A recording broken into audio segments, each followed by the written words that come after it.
Magandang umaga mga kaibigan ko. Ito si Madam Uhaw. Kagigising lang. Magsasaing siya para sa pang breakfast.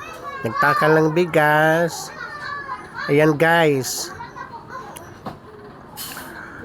Yan ang ginagawa ko pagkagising ko sa umaga. Kasama ko na dyan yung kakainin ko sa pananghalian para makatipid-tipid na rin ng gas. Thank you so much guys sa panonood ng aking video ngayon. Walang magawa, simpleng video lang muna ito. Pagtiyagaan muna.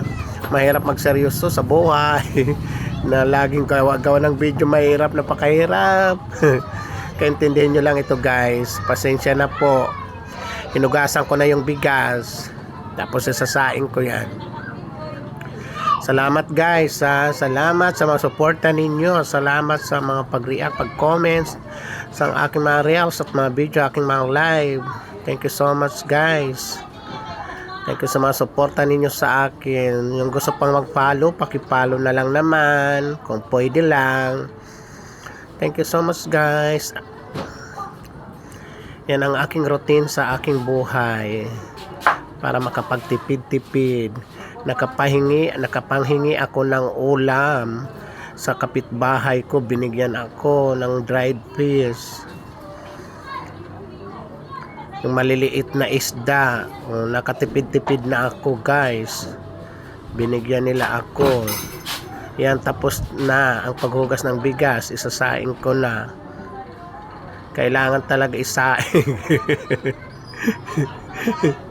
Hinalo-halo ni Madam.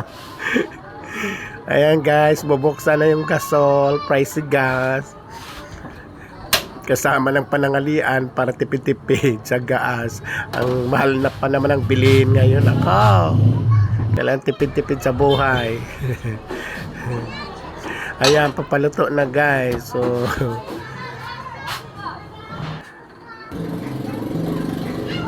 ayan, charan-charan. Luto na ang kanin.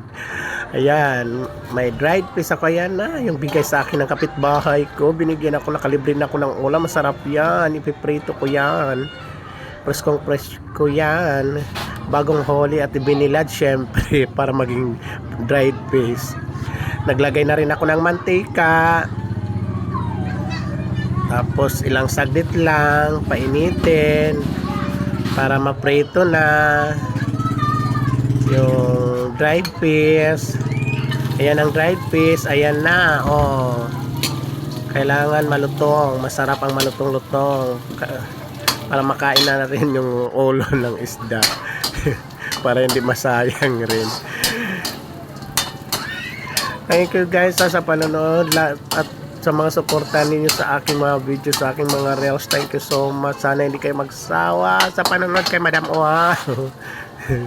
Thank you so much guys sa lahat ng mga support ninyo. Ayan, luto na guys.